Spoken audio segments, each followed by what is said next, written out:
With campaigning in full swing for Lebanon's first national election in 9 years, parliament candidate Laury Haytayan was trying to rope in passers-by with her message. She and other political outsiders are running in a new coalition that aims to be an alternative to the country's traditional powers.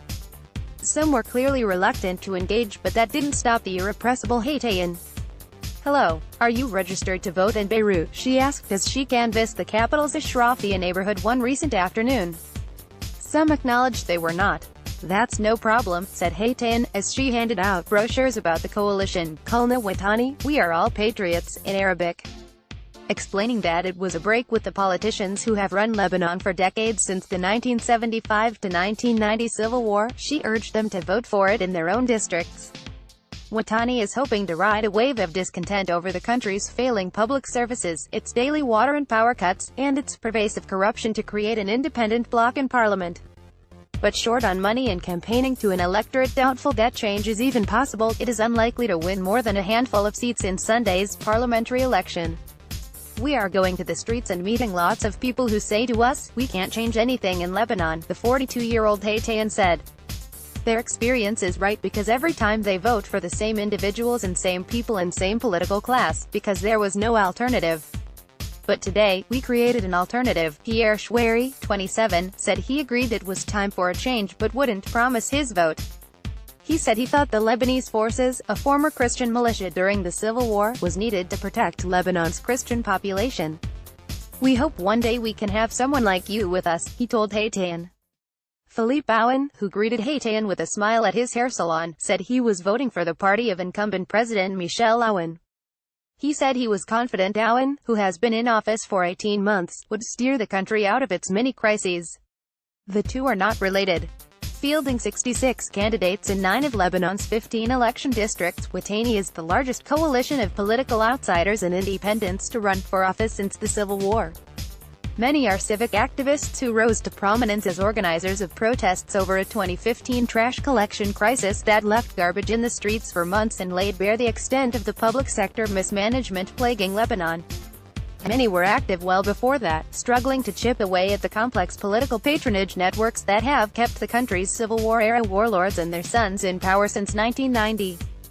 Other candidates are businessmen, engineers and former journalists like Haytayan, who used to be a reporter on a 1990s TV political news program that has since gone off-air.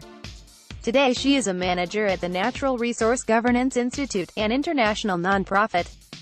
Haytayan has made a run for parliament twice before, in 2013 and 2014, but those votes were cancelled by politicians who extended their own mandates, citing security concerns caused by the war in neighboring Syria. Despite a climate ripe for change in this election, polls indicate the Watani coalition's only hope for victory is in a small Beirut district represented by 8 seats in the 128-seat National Assembly, according to political analyst Abd Assad, the director of the Beirut Center for Research and Information. Aware of the challenges, Haytayan and other Watani candidates have adjusted their expectations.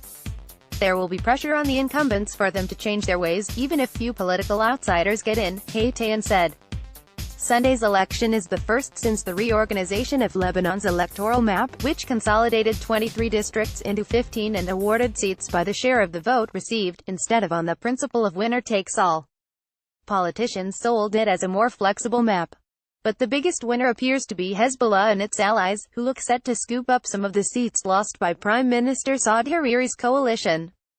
For outsiders and independents to win big, there would have to be a single electoral district for the whole country, where their influence can't be diluted through gerrymandering, Saad said.